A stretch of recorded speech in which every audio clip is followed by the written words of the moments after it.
So we're going to get to this point where we start talking about the 5 Ps. So the 5 Ps in government contracting is people, place, price, projects, and performance. I'm going to say it one more time. People, place, price, projects, and performance. So the importance of each P, let's go through every P so that you understand the power of the Ps. It's kind of silly, but it's an easy way to remember. There's 5 Ps. The first P is people. This is about your company. This is about your team that you're proposing. So if you're a prime, a middleman, you know how important it is to make sure that you are positioning the right team to get the work done. If you're a sub, if you're expecting to propose as a subcontractor on a proposal, on a contract, of a bid, then that's your intention to show that you are the best fit for that opportunity. It's so important to tailor.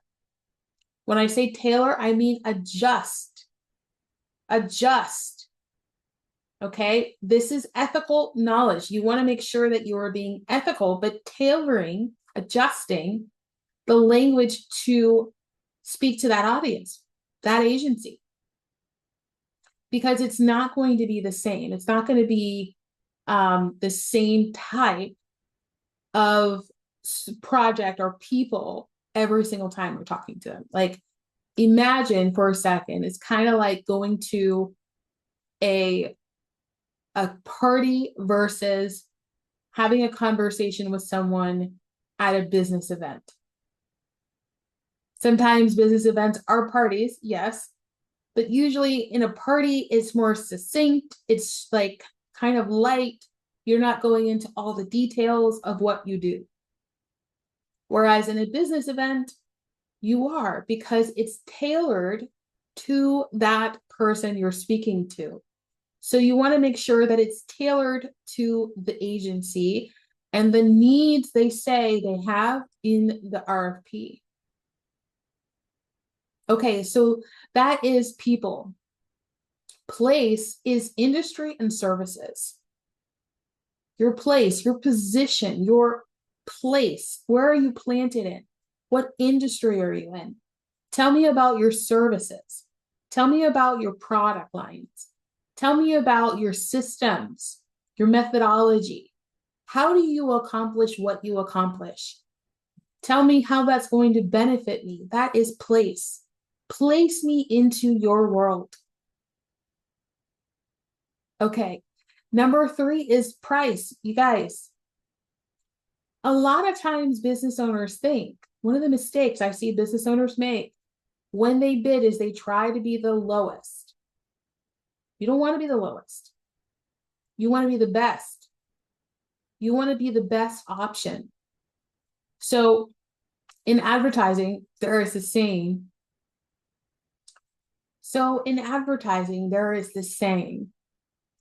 You can only pick 2. You're either the fastest, the cheapest, or the good. You only pick 2. You're either good and fast, or you're good and cheap, or you're cheap and good. Either way, you can't have all 3. In government contracting, that is true. Like, if you're trying to go out there and guns a-blazing, I'm going to be the cheapest, but I'm going to give them everything, and that's going to be really challenging for you to deliver. You always want to consider how you are going to be delivering, because that's going to be a case study you get to use in the future. You want a good case study. You want a good testimonial. You want good references. You want to do good work. Whether you are the cheapest, it's up to you, but I always consider, and I teach my clients to consider their profit margins. because we're not trying to do things for free. We're doing things intentionally. All right, so we've gone through people, place, price. The fourth one is projects. Projects are your experience. Whatever you're selling, whatever you offer, what you currently offer right now is what you are selling to the government. Does that make sense to everybody? What you currently offer to your clients right now is what you're selling to the government. You're not changing the formula. You are adding a client. You're adding an industry to who you sell to. That's it. It is really that simple. When you call it government contracting, it is you're saying that you're contracting to the government. You currently contract to your current clients. You contract goods and services, delivery. So it's the same thought that goes behind it. It's still, you're still going to want to leverage your experience. So you don't need to have government experience in order to win government contracts. You need to have experience delivering on the place, the services that you have, that you offer, that you say you're great at, in order to start winning government contracts. Now, the last P is performance.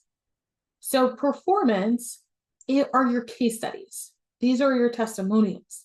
These are your quotes that you'll weave into the pages of your proposal. A lot of times, this is what I specifically teach my clients, that there are testimonials that are really kind of bare. Like they're talking about Melinda's such a nice person, right? And that's the testimonial. That doesn't speak to your experience. So what I recommend, we provide this for you, is we recommend a specific formula to use to get great case studies that you can reuse and repurpose for all of your proposals, for everything. Because when you use this, then you can take one testimonial and repurpose it in different areas of your proposal, highlighting different things out of the 5 Ps. So let's recap what the 5 Ps are. If someone knows them and got them, go ahead and put them in the chat. So what is the number 1 P? Is people. That's the number 1 P, and that's always going to be the number 1 P because people like to work with people they like. Number 2 is place. What services? What industry are you in? This is so important. You guys are doing awesome. So number 3 is price. We don't want to be the cheapest, but we do want to be the best. And number 4 is projects. Our experience. This is just, we've done the thing. The scope that you said, we've got it. Here it is. This is how we're talking. And then performance.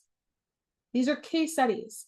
We did the thing. This is the beginning, the end, and in between. It's a case study. So great question. So what's the difference between a case study and a project or experience? So a case study is going to tell you a story. There was a problem. They needed an outcome, a transformation, and the company delivered on it. And here are the results. That's a case study. It is a full story. A project is, or if you're just listing your experience, you're just saying, I just did this thing, just did this thing, just did this thing, just did this thing. That's all you're listing. The two are not the same, but they could be the same project. They could be speaking about the same contract or the same client or the same terms. Like it could be the same thing, but they're spoken in 2 different ways. Why is it important you have both? When you use case studies in your narratives, They're called narratives. They're like the where you talk about your system and your methodology and your strategy. You'll use the case studies in there because that will help people understand where they fall into how you solve the problem. The projects, the experience is something that's going to be a selection criteria. It's something that they've asked for. Show me that you have accomplished this thing. Show me that you've delivered these services. And that's going to be in the project. So it's just going to be listed. Just this is the thing. This is what we did. You're just answering the question. Case studies are going to be a part of how you tell your story, your system, the strategy, your methodology. How do you get them from point A to point Z? That's the difference. So those were the 5 P's, y'all.